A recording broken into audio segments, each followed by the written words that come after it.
will and to do of his good pleasure. And this working out of his good pleasure will be the establishment of the kingdom age. It will be the bride and the bridegroom looking down upon the glorious land of Israel from Mount Hermon and surveying their inheritance. All right, so this sixth song starts in chapter 4 and verse 8. Come with me from Lebanon, my spouse. Come with me from Lebanon, my spouse. With me from,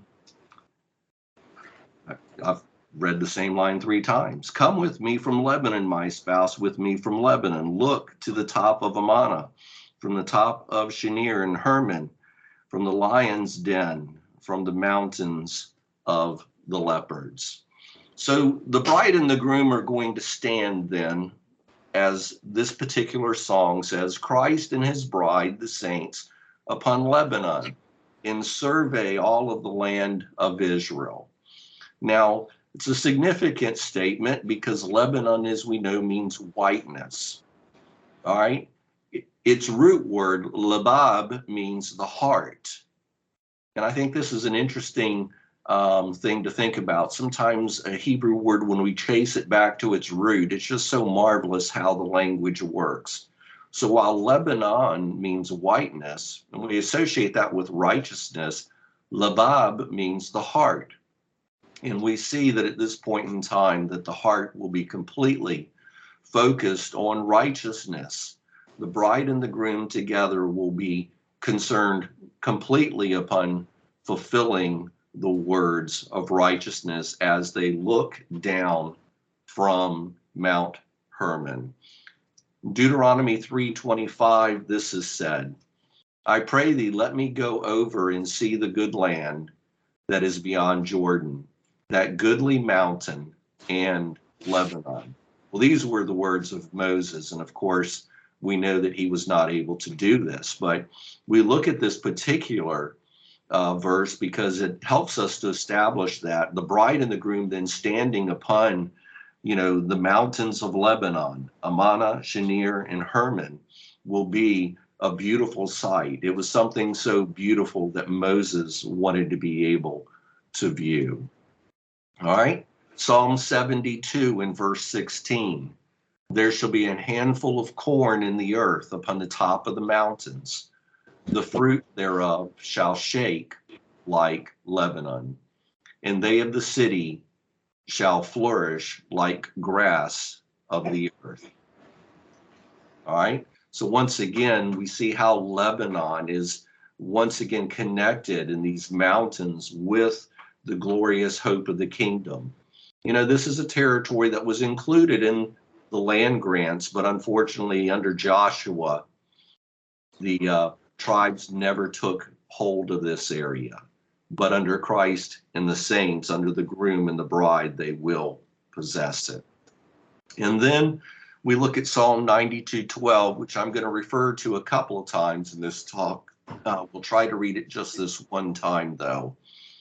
The righteous shall flourish like the palm tree. He shall grow like a cedar in Lebanon.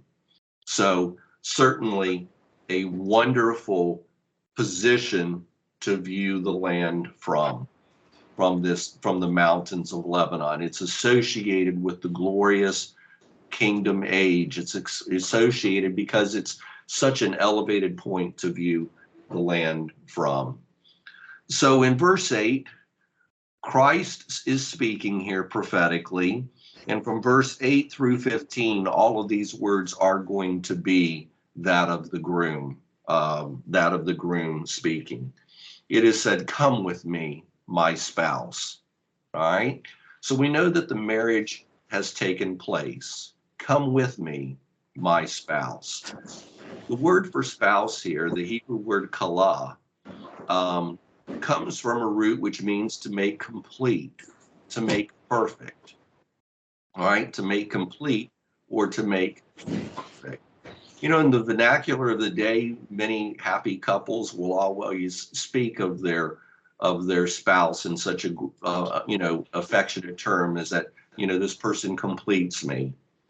But never could such a statement really have the truth that is going to be said when Christ and his bride stand upon the mountains of Lebanon. Complete, consubstantial with the deity, all immortal, right? All incorruptible, with completely the same mind and the same purpose. What a wonderful thing to think about. Isaiah 62, verses 1 through 5 has this to say: For Zion's sake will I not hold my peace, and for Jerusalem's sake I will not rest, until the righteousness thereof go forth as brightness, and the salvation thereof is a lamp that burneth. And the Gentiles shall see thy righteousness, and all kings the glory. And thou shalt be called by my new name, which the mouth of Yahweh shall name. Thou shalt also be a crown of glory in the hand of Yahweh, and a royal diadem in the hand of thy God. Thou shalt no more be termed forsaken, neither shall thy land any more be termed desolate, but thou shalt be called Hephzibah, in thy land Beulah. For Yahweh delighteth in thee, and thy land shall be married. For as a young man marrieth a virgin, so shall thy sons marry thee. And as the bridegroom rejoices over the bride, so shall thy God rejoice over thee. Now, I read this verse because I wanted to connect with this idea of looking over the land and the land of the inheritance. Certainly for the saints, for us, if we are in this exalted position, there's going to be certainly a sense of wonder in just being there with Christ, and that will be something, to be made complete with him.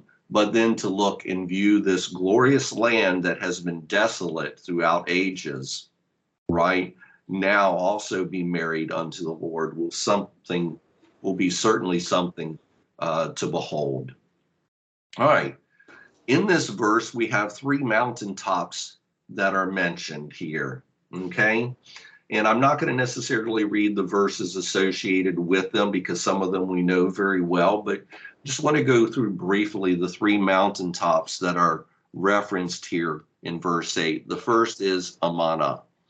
And in Hebrew, it means amen, or truth, or verity. From this particular mountain, and these are all from this region of what, kind of makes up the Mount Hermon area. From this particular mountain, its waters flow into the rivers that go into Syria. So we might think of this as the waters of whiteness, surety bringing truth to the inheritance. All right. And as such, I think we want to look at Amana as representing, truth as being the basis of faith revealed. The next mountain is Shinir, and it means 2 different things depending on the source you look at. Mr. Hitchcock says it means a lantern or light. Strong's says it means snow mountain. And I think both of these things are something that I appreciate as being what this Hebrew word would refer to. But I think that when we think about this mountaintop, then in association with Amana, which truth being the basis of faith revealed, now we have a symbology of sins that have been covered, made white as snow, and the water that flows from this mountain will certainly be refreshing. And then we have Hermon, which means in the Hebrew to be high, abrupt, a sanctuary or elevation. And I think that it points us towards the authority of the kingdom age. And we can think of Isaiah 2:2-4 there. How that all people will come up to the mountain of the Lord. Of course, Isaiah 2 is referring to Jerusalem. But I think these 3 mountains together are giving us a depiction of the kingdom, if you will, in type. Truth, sins covered, and the elevation and the authority of the king and his bride, who are in this particular song standing upon this place as they look out over the land which they have now inherited. All right, the 8th verse is going to continue and say, from the lion's dens and from the mountains of leopards. Well, it's going to be kind of interesting here that we're talking about the lion's dens, all right, a place of leopards. We're not talking about lions and leopards being present here. In fact, maybe we could even read into this verse that these lions' dens are empty. And I think there's an indication here, typically here at the close of this 8th verse, that the Assyrio-Greco dominion has been destroyed. Their dens are empty. We think about Daniel 7, verses 4 and 6, where lions and leopards are used as figures of the Assyrian and Greco dominion. And as the bride and the bridegroom stand here upon Hermon, Amana, Shinir, they stand here because the Assyrio-Greco-Babylonian Roman dominion, if you will, has been destroyed. It is no more. All right. The last thing I want to make mention of, well, no, I want to go into verse 9. We're going to go into verse 9. So in verse 9, we read, "Thou hast ravished my heart, my sister, my spouse. Thou hast ravished my heart with one of thine eyes, with one chain of thy neck." Now, Brother R.W. Ask in his book has some interesting translation differences that I'm going to put on the overhead as we go through this verse.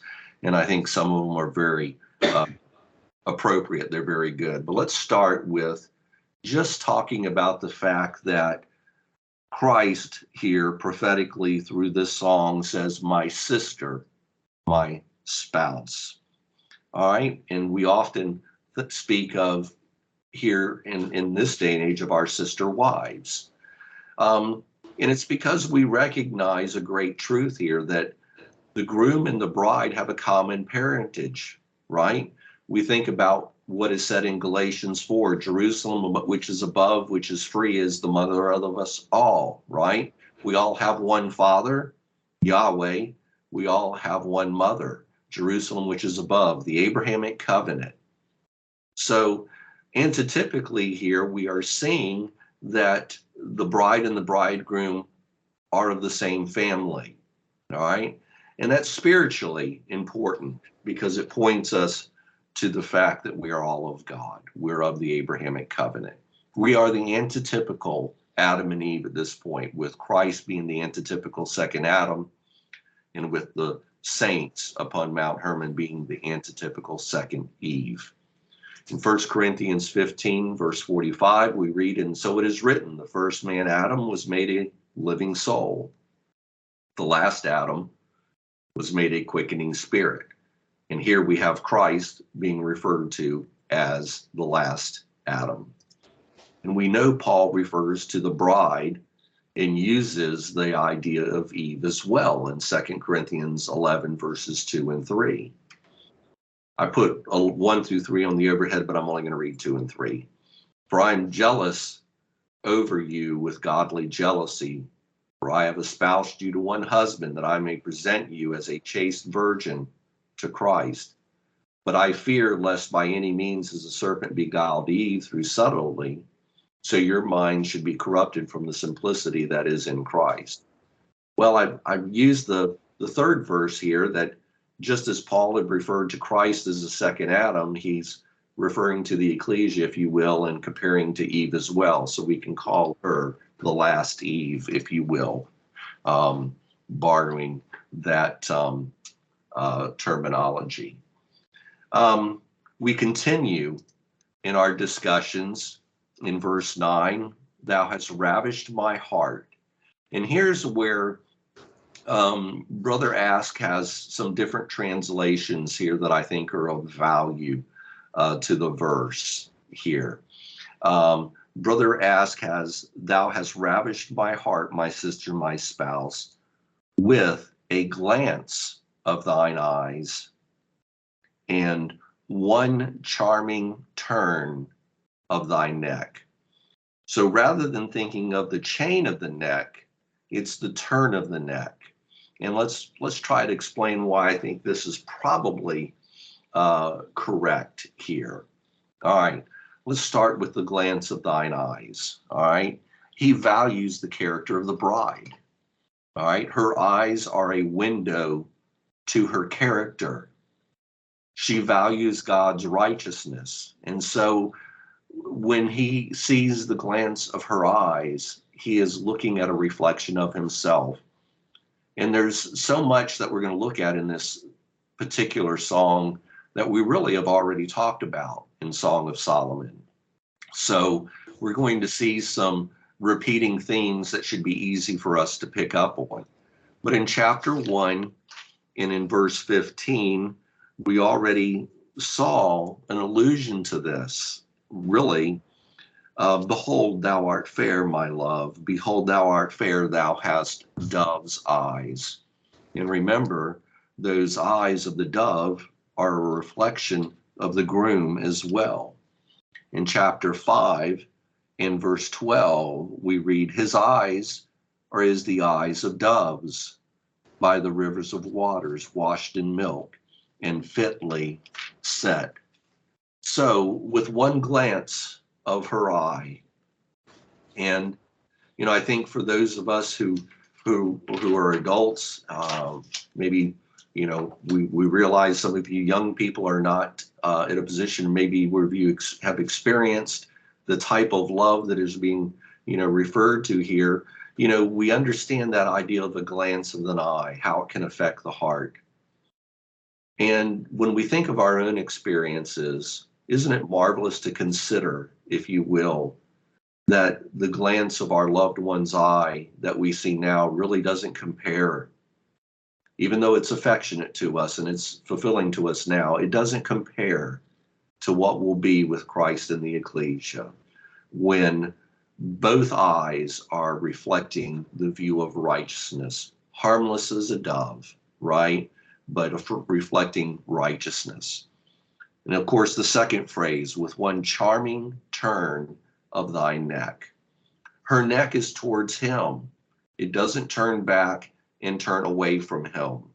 Now, I'm not going to read the reference in Ruth 1:14, but I put it on here because I thought it's an interesting point to think about Orpah, who chose to leave Naomi while Ruth stayed with her. And of course, Orpah's name means the back of the neck. Well, the bride here has her neck turned towards her groom, and therefore it is a charming turn of the neck. We might say that Ruth demonstrates that charming turn of the neck, while Orpah represented just the turning the back of the neck. And we know that unfortunately Israel's necks were stiff. They were always turned away from Yahweh. And in Exodus 32:9 and Acts 7:51, those are two references to Israel's stiff-necked position. What a beautiful contrast then it is to think about the bride and the groom here in immortality, that her neck is turned to her love, her groom. With one charming turn of the neck, with a glance of the eyes, she will ravish his heart. And we might sometimes be tempted to think that some of these terms that are really more appropriate, we might think some of these terms are more appropriate to just a man and a woman. But think about Christ and his purpose. The ecclesial bride made up of both men and women, the glance of those collective eyes will be to him, if you will, like this ravishing of the heart in a spiritual way, because it was for his purpose. He gave his life for that collective ecclesia, and for him to see the glance of those eyes, the turns of those necks towards him, both men and women at this time, obviously we're speaking spiritually, right, will ravish his heart. It will be a completing of his purpose. It was for that purpose that he gave his life. All right. He's going to continue in describing of his bride. And some terms I won't necessarily go over here because we've already discussed them. But verse 10, how fair is thy love, my sister, my spouse? How much better is thy love than wine, and the smell of thine ointments than all spices, says verse 10. All right. Her love is better than wine. Hopefully you took a lot of notes from previous classes and talks, but this takes us back to chapter 1 and verse 2. And the groom is confirming the virgin's description of the bride here. Remember back in chapter 1, she was not all that confident. And the virgin spoke up and said to her, no, thy love is better than wine. All right. And now the groom confirms this and says, yes, your love is better than wine. Isaiah 25 and verse 6. And in this mountain shall Yahweh of hosts make unto all people a feast of fat things, a feast of wines on the lees, of fat things full of marrow, of wines of the lees, well refined. You know, this will be a great joyous time. And it speaks of the eternal love that the bride has towards the groom.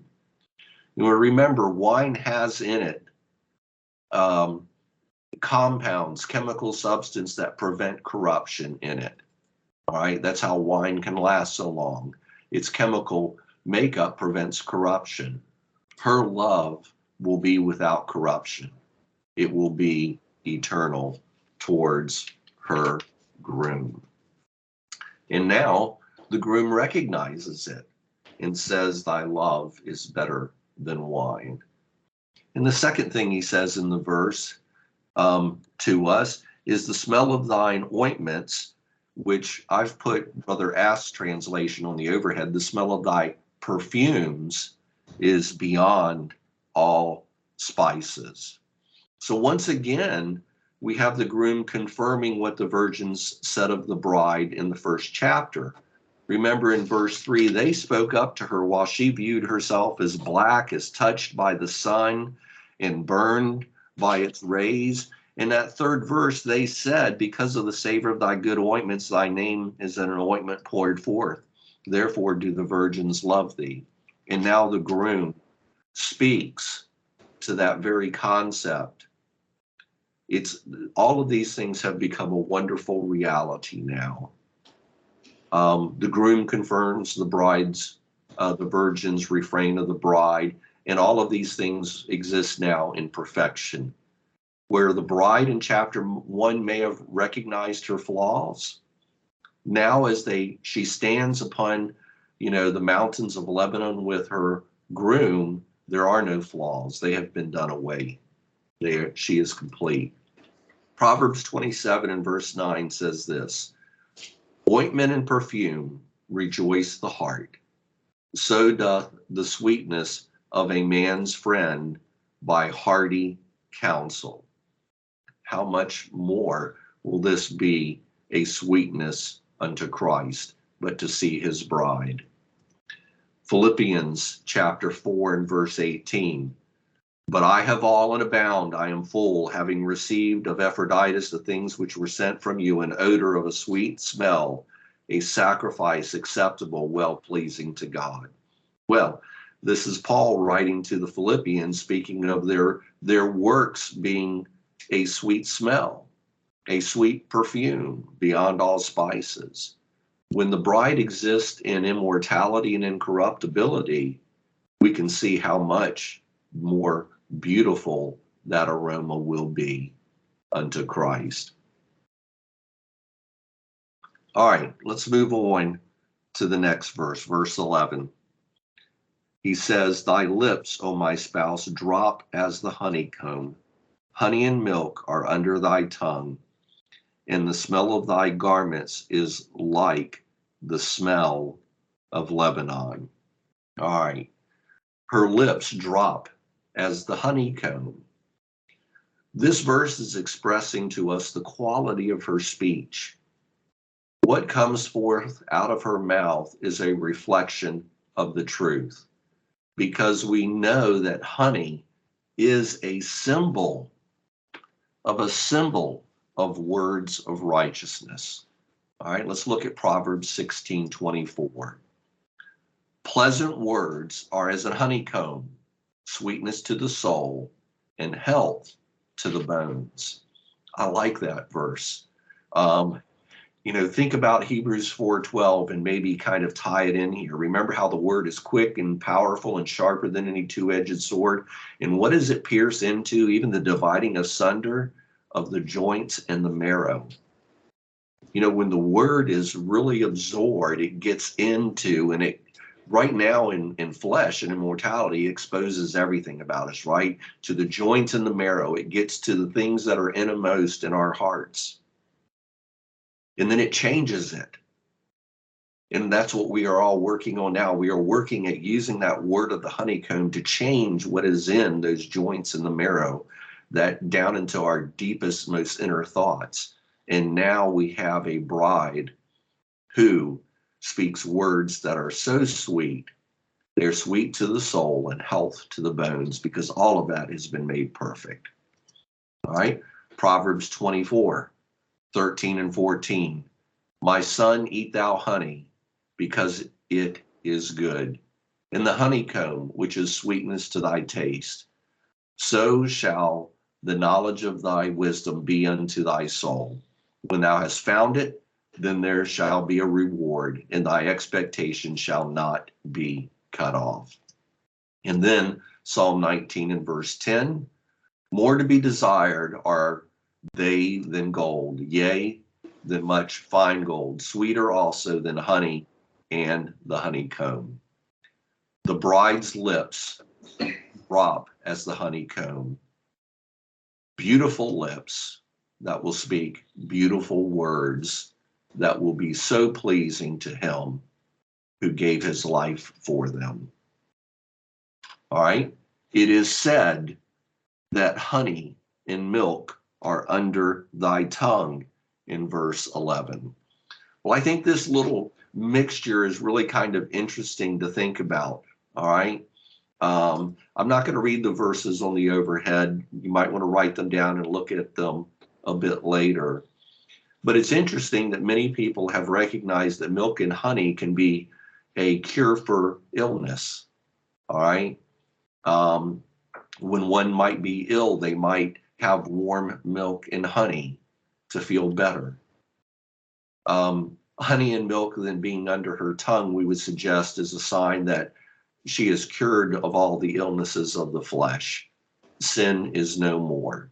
Psalm 103 verse 3 speaks of, illness and sin being associated. This has all been cured. These are also things that are the diet of her groom. Isaiah 7 and 15 speaks of Christ and his diet being of the honeycomb. All right. The same diet that was special to him has been special to his bride.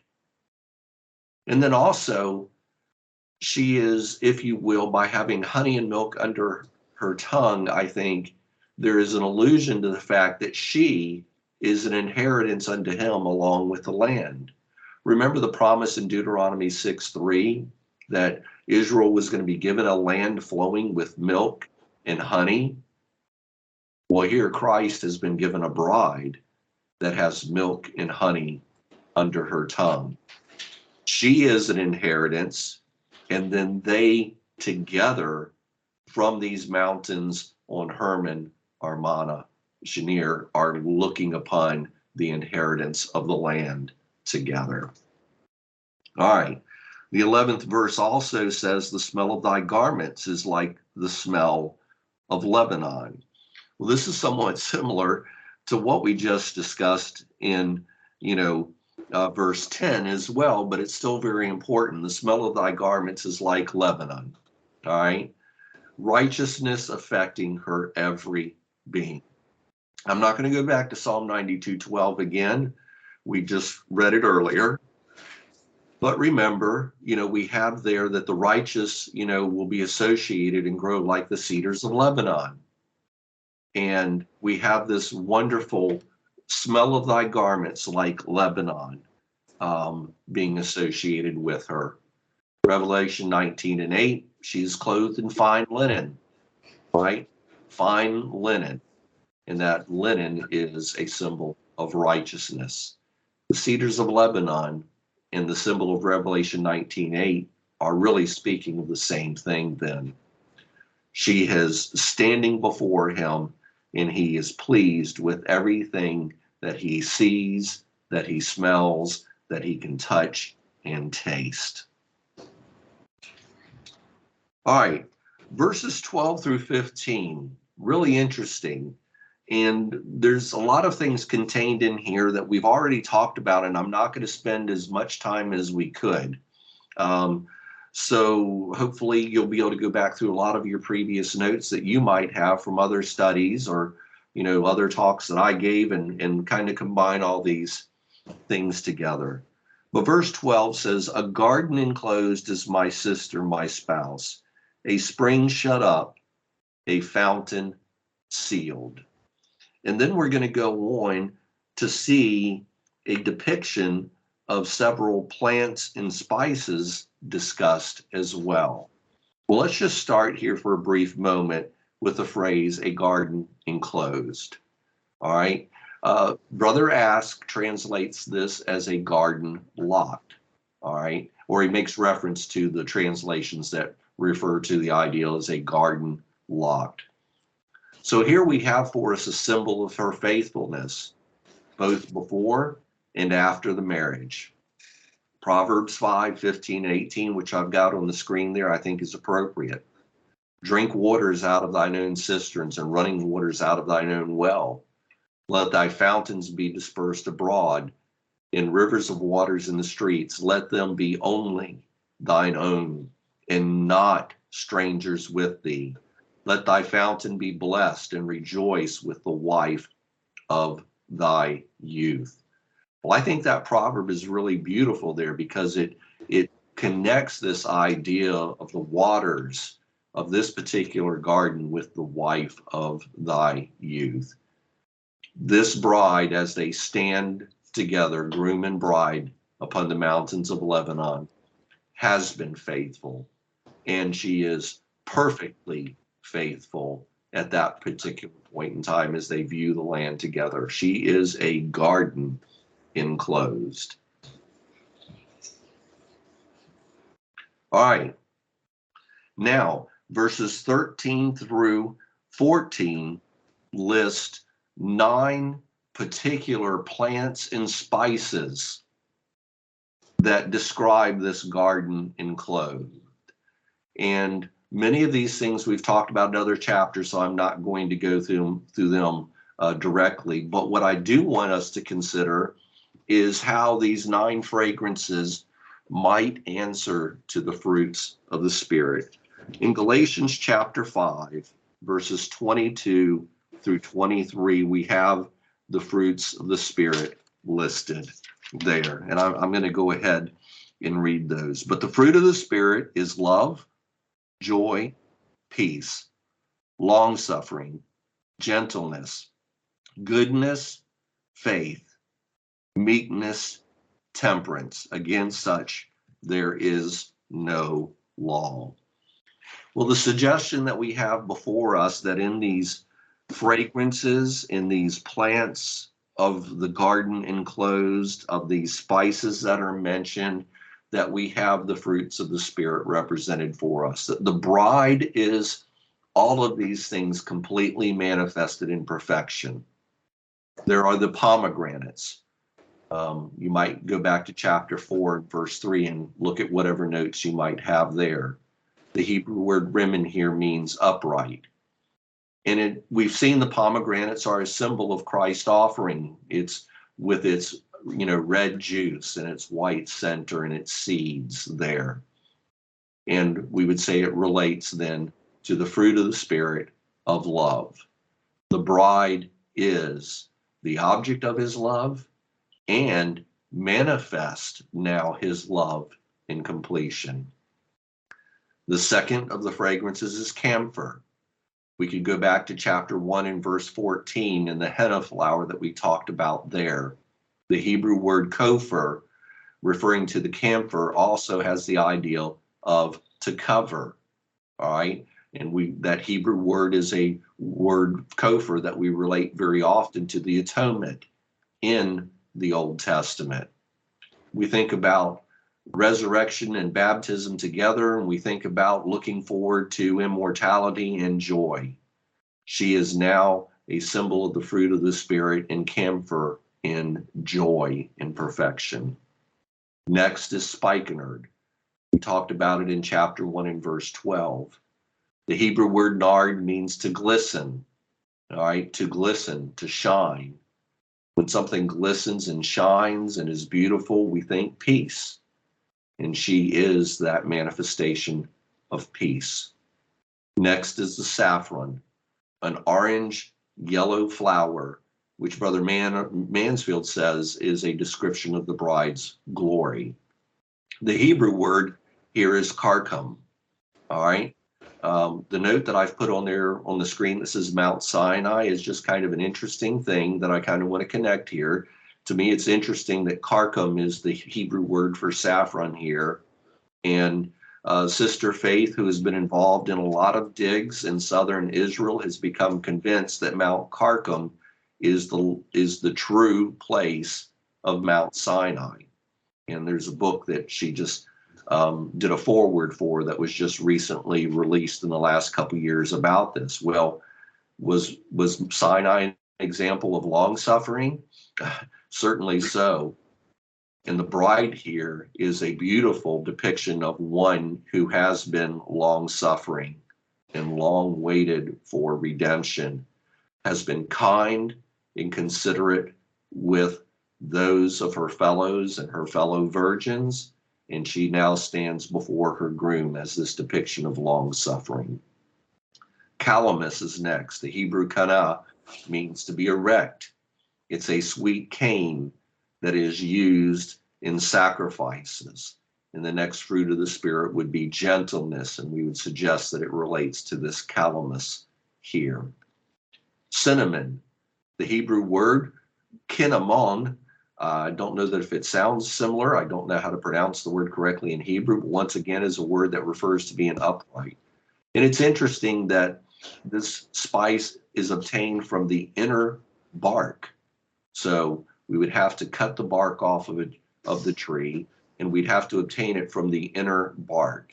It represents, therefore, inner beauty, all right? That inner righteousness. One might express a lot of outward righteousness in this life, but we know how important inner righteousness is, the things that go on between our ears every day that we don't want the world to see that we're working on making better. Well, the bride now has beautiful inner beauty. Goodness is a reflection of her, both in and out. Then we have frankincense. The Hebrew word here is labona, which we know means white. Interesting, the play on Lebanon, Labona, and Labab here that exist here in this 6th Psalm to me. Well, this spice is obtained from cutting the bark of the tree. You cut the bark of the tree, and then the juices come forth out, and one could collect it. And we think of the sacrifice of faith here. We think of the idea that we constantly sacrifice our will to the will of God in faith of what is to come. And the bride is now that symbol of that fruit of the Spirit in perfection of faith. Then we have myrrh in the verse. And the Hebrew word is mara. All right, we know it means bitterness. It's associated, if you will, with death. Let's think of it as self-sacrifice here, okay? The ideal of self-sacrifice being a living sacrifice, if you will. And she is that perfect embodiment now as they stand upon these mountains of Lebanon. And that is a representative of meekness. And then the last of the spices is aloes. All right. This particular tree is called the tree of Yahweh in Deuteronomy. The Hebrew word is analim, and it means tents. All right. This particular spice is obtained from the innermost wood of the tree that is rich in oil. And we know that how oil in the scriptures has so many symbolisms, so many things it references, right? The word, happiness, goodness, So many things together here. But this wood rich in oil, beauty complete, would be representative of the final of the fruits of the Spirit in temperance. This garden enclosed has these 9 fragrances all beautifully bound up in one.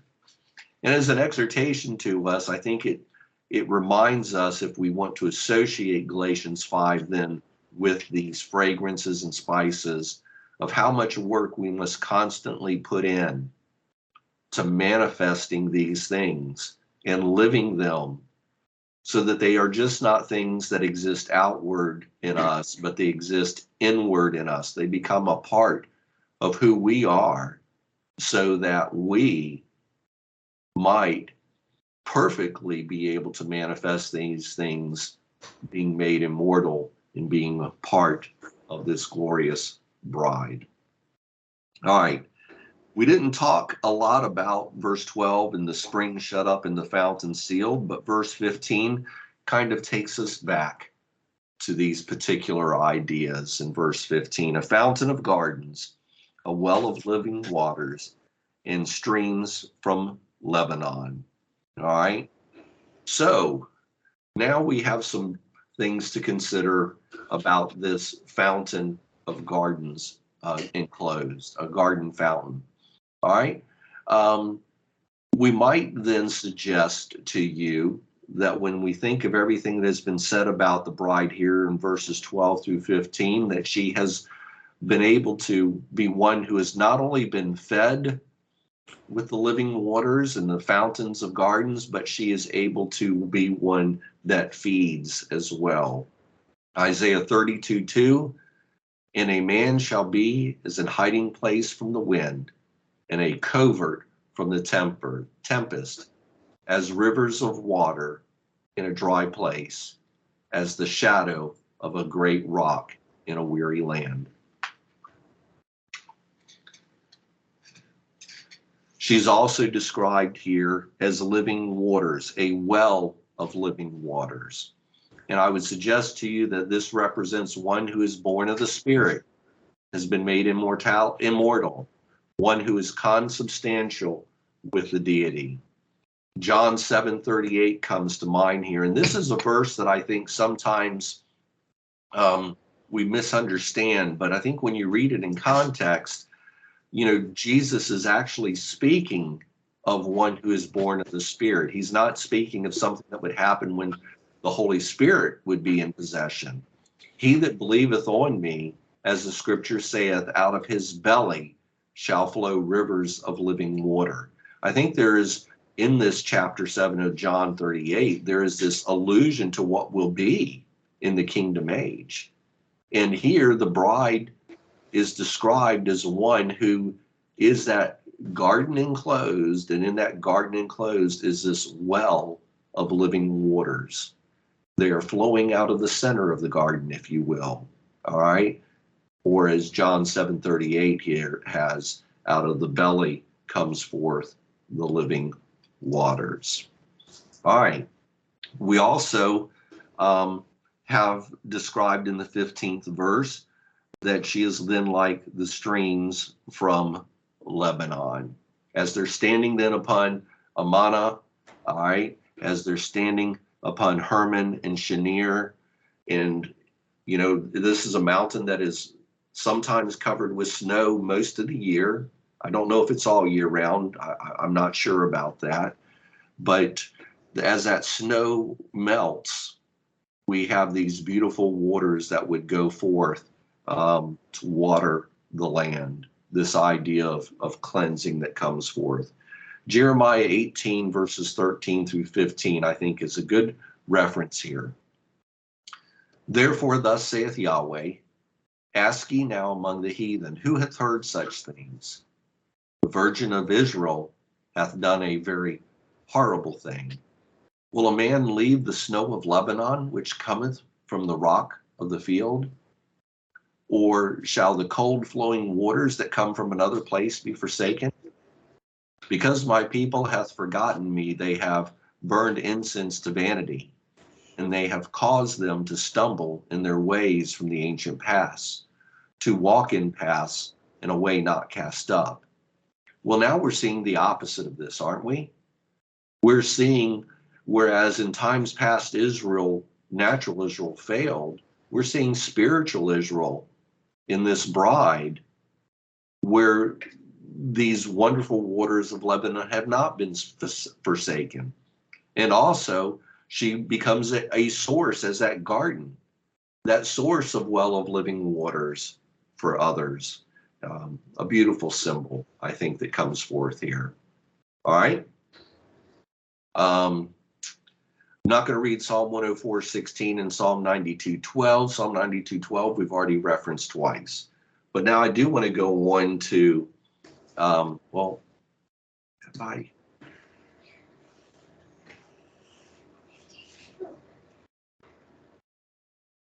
not sure why I've got this popping up right here at this particular point. I think I backed up too far. That's what I did. All right. Okay. Verse 16. Now that I'm done being confused with buttons, it seems like I'm having a good electronics day.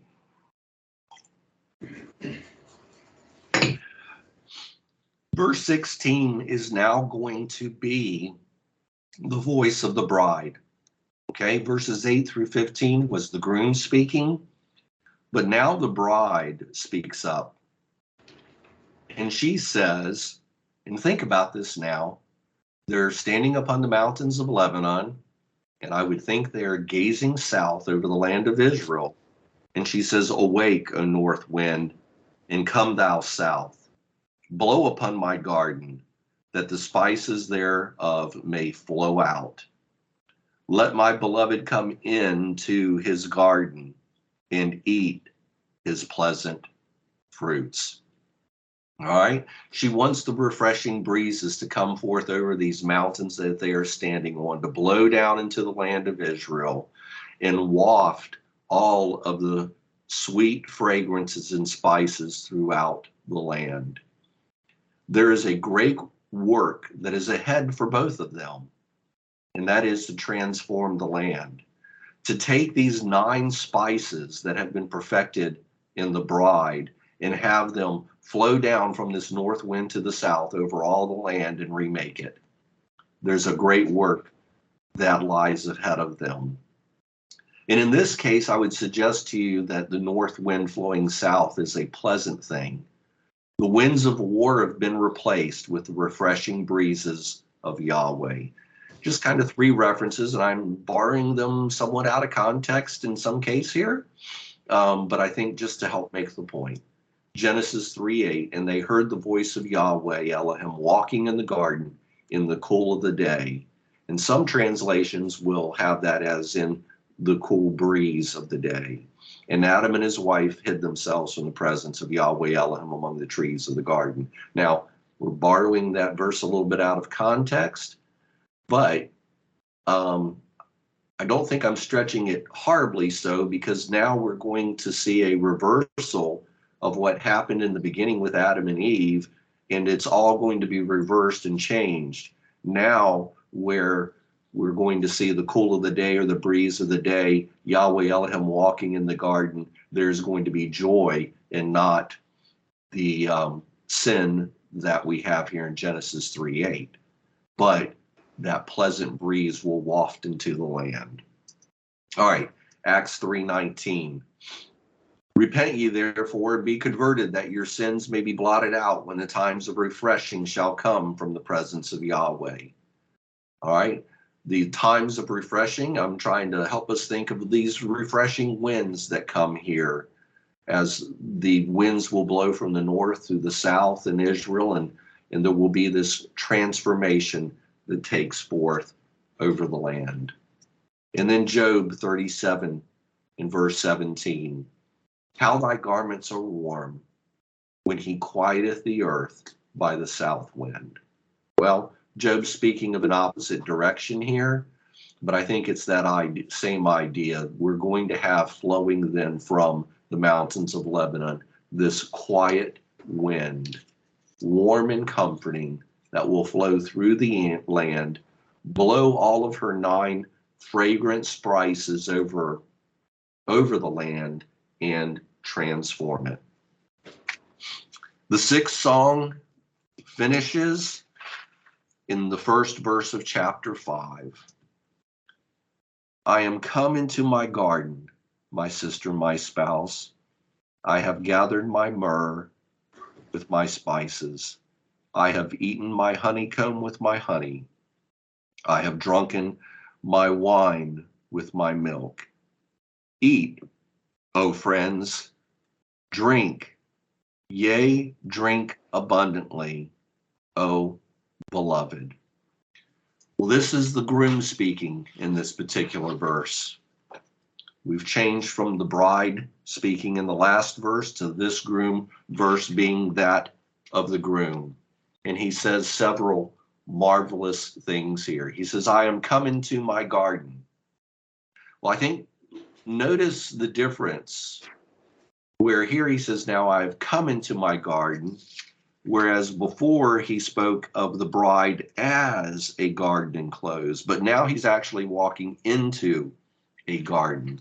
And I think we can think of this as the land, as the inheritance of Israel, becoming a beautiful garden for him and the bride. Isaiah 51 and verse 3, for Yahweh shall comfort Zion. He will comfort all her waste places, and he will make her wilderness like Eden, and her desert like the garden of Yahweh. Joy and gladness shall be found therein, thanksgiving and the voice of melody. Well, this is a result of those 9 beautiful fragrances flowing down from Lebanon, carrying them with that warm north wind over the land, transforming it so that the bride and the groom together can go and enjoy the garden. Isaiah 58:11, and Yahweh shall guide thee continually and satisfy thy soul in drought, and make fat thy bones, and thou shalt be like a watered garden, and like a spring of water, whose waters fail not. And then Isaiah 61:11. For as the earth bringeth forth her bud, and as the garden causeth the things that are sown in it to spring forth, so Adonai Yahweh will cause righteousness and praise to spring forth before all the nations. I think it's a beautiful transition here. The bride speaks of that transformational change flowing down from the mountains that she desires to see. They're going to work together to make that happen. And they will walk through that land together, the groom and the bride, and it will be made righteous. There will be the garden that springs forth out of it. Okay, he says, I have gathered my myrrh with my spice. Let's focus on this idea of I have gathered. All right. Psalm 50 and verse 5. Gather my saints together unto me, those that have made a covenant with me by sacrifice. Now, unamended Christadelphia has traditionally only looked at this particular verse as a reference of who will be at the judgment seat. And while we use it sometimes in a correct way to describe that at the Bema, only covenant are going to be there, I think sometimes we've borrowed that verse out of context and missed its true meaning. Verse 4 of Psalm 50 says, he shall call to the heavens from above and to the earth that he may vindicate his people. The King James says judge there, but it's for vindication. Then he says, gather my saints together unto me, those who have made a covenant with me by sacrifice. I've gathered this great bride that is faithful, that has all these beautiful spices associated with her, and they are now in the garden together. Ephesians 1 and verse 10, that in the in the dispensation of the fullness of times, he might gather together in one all things in Christ, both which are in heaven and which are on earth, even in him. So when the groom says here, I have gathered my myrrh with my spices, I think we see that symbolization of the completeness of the work. All things have been gathered together, made one in Christ, both which are in heaven and on earth, the spiritual things and the natural things, all made right. Matthew 3:12, whose fan is in his hand and he will thoroughly purge his floor. But let's focus on the positive, and gather his wheat into the garner. The groom says, I have gathered my myrrh and my spice, as he's entering into this garden, because he has gathered his bride together. He has gathered his saints. He has gathered the redeemed, and they now enjoy the garden and the land together. He says, I have eaten. All right, I have eaten. The benefits of his life, his death, and his resurrection have now been realized in the bride, the immortalized saints. All right, let's look at some references together here, and I'm going to take the next bullet point and bring it in as well as we do this. I have eaten and I have drunk. All right, we'll combine both of those together. They are the realization, the culmination of all the reason why he gave himself in sacrifice.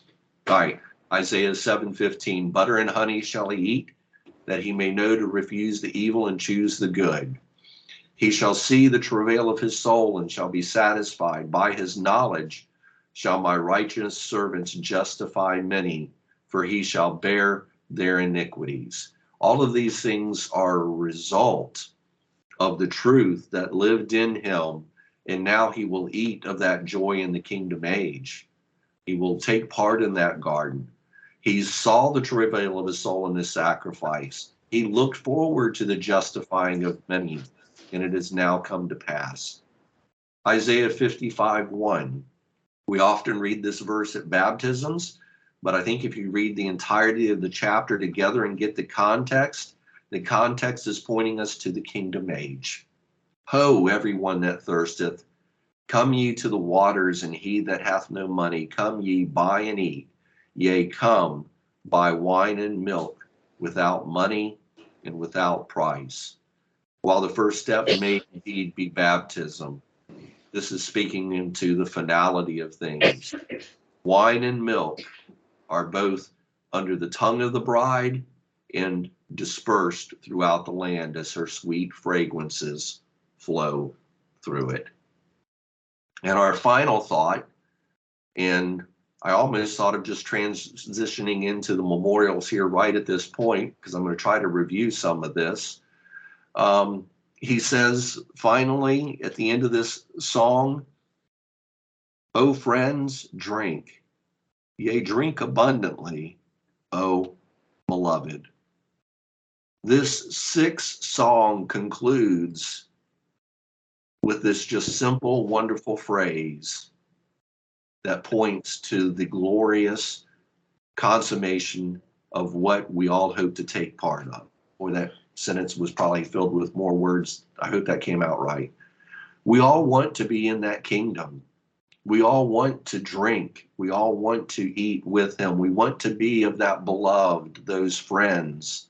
We want to hear those words. And this sixth song is bringing us to that conclusion. These first six songs are seeing the final outworking of the bride. And the next six songs, we're going to go at it all over again from a different point of view. But can we not see in this phrase an allusion to how Christ speaks of his brethren? John 15:14, ye are my friends, if ye do whatsoever I command you. O friends, drink, yea, drink abundantly, O beloved.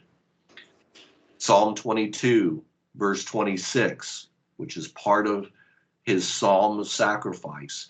The first half of Psalm 22 is concerned with the events of the crucifixion. And then we transform in the last half of Psalm 22 into events after resurrection and glory and transforming us to the kingdom age. And what do we read in that 26th verse? The meek shall eat and be satisfied. They shall praise Yahweh that seek him. Your heart shall live forever. And then lastly, Matthew 26:29. But I say unto you, I will not drink henceforth of this fruit of the vine until that day when I drink it new with you in my Father's kingdom. The sixth psalm is concluding then with that glorious dwelling in the land of Israel, the garden of the Lord.